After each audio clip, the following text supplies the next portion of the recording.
सत्य ही शिव है, शिव ही सुंदर है। अवतार धरती पर न ऊपर से आते हैं न जन्म से पैदा होते हैं। जिस तरह से डॉक्टर इंजीनियर बनने के लिए 4-5 साल का कोर्स करना पड़ता है और उसके बाद परीक्षा देनी होती है और उसमें उत्तीर्ण होना पड़ता है, उसी तरह से अवतार के पात्र होने के लिए भी वो कोर्स करना पड़ता है और परीक्षा में उत्तीर्ण होना पड़ता है और परमात्मा अंत में परिणाम बताते हैं। अवतार के पात्र होने के लिए साधना के द्वारा ध्यान करना होता है, अपनी आत्मा को परमात्मा से मिलाना होता है, अपनी कुंडलिनी शक्ति जिसे फेमाइन एनर्जी कहते हैं उसको सकल शिवा जिसे मैस्कुलिन एनर्जी कहते हैं उससे मिलाते हुए परम शिवा जो कि परमात्मा का निराकार रूप होता है उससे मिलाना होता है। तब जाके परमात्मा अपना परिणाम देते हैं। मैंने अपनी साधना के प्रथम वर्ष में ही परमात्मा के सकल रूप शिवा और निराकार रूप परम शिवा के दर्शन कर लिए थे, लेकिन परमात्मा ने अपना परिणाम मुझे मेरी साधना के चौथे वर्ष में सुनाया, जब मैं ध्यान में बैठा हुआ था और मुझे ध्यान में स्वर्णिम अक्षरों से लिखा हुआ दिखाई दिया कि भगवत पद प्राप्त किया। और मुझे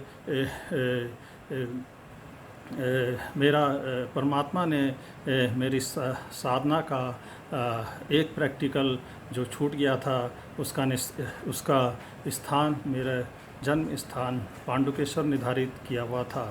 मैं 5वें वर्ष में साधना के लिए सतोपंथ गया। सतोपंथ में जहाँ पे मैंने अपनी थियोरेटिकल एग्ज़ाम पास करा और मुझे एक प्रैक्टिकल और पास करना था जो कि जिसका स्थान परमात्मा ने पांडुकेश्वर मेरे जन्म स्थान में रखा हुआ था। तो मैं जब पाँचवें वर्ष फिर से सतोपंथ में गया तो मैं सतोपंथ में मात्र 7 दिन ही रह पाया और 7 दिन बाद ही परमात्मा ने मुझे वहाँ से भगा दिया और मुझे हाई एल्टीट्यूड सिकनेस का अटैक पड़ा और मेरी हालत बहुत गंभीर हो गई थी।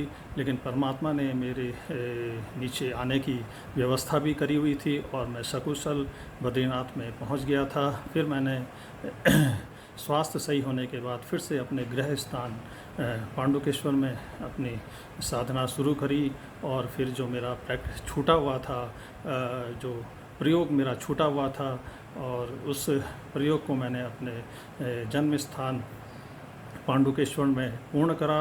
मेरी साधना का हमारे शरीर में 7 चक्र होते हैं, उसमें से मेरा विशुद्धि चक्र नहीं खुला था।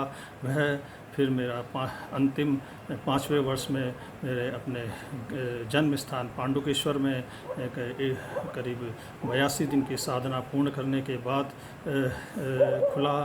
और फिर अंत में जब जिस स्थान से जिस मस्तिष्क के जिस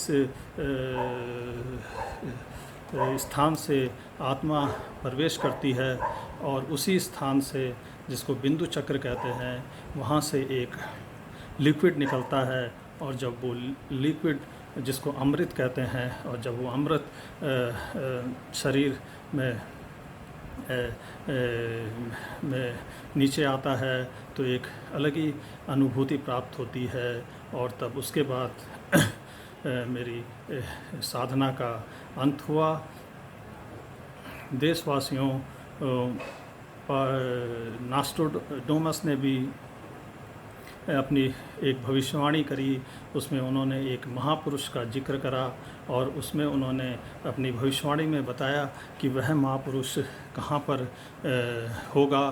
तो उस स्थान का, उस जगह का भौगोलिक विवरण करा। उन्होंने कहा कि वह उस देश में होगा जो देश 3 तरफ से समुद्र से घिरा होगा। फिर उन्होंने कहा वह उस क्षेत्र में होगा जहाँ पे 5 नदियाँ होंगी। फिर उन्होंने उस गांव का भी विवरण करा और उसके आसपास का भी विवरण करा। उन्होंने कहा कि वह उस गांव में उस क्षेत्र में होगा जहां पे 5 नदियां होंगी। देशवासियों, मैं जिस क्षेत्र में पैदा हुआ, पांडुकेश्वर, वह जिला चमोली में है। वहाँ पे 5 नदियाँ हैं, अलकनंदा, सरस्वती, धौली, नंदाकनी और पिंडर हैं। और नास्ट्रोडामस ने कहा कि वह जिस गांव में होगा वह नदी के किनारे होगा, तो मेरा गांव भी अलकनंदा नदी के तट पर है। फिर उन्होंने कहा वह जिस इस गांव में होगा वहाँ पे जिस समय उसका उद्भव होगा, उस समय वहाँ पे आधुनिक मशीनों द्वारा सड़क का निर्माण हो रहा होगा।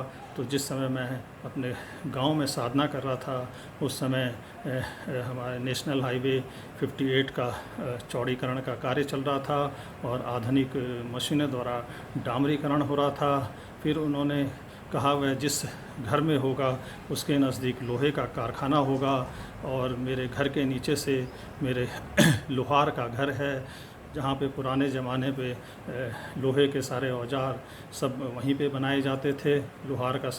लोहे का सारा कार्य वहीं पे होता था।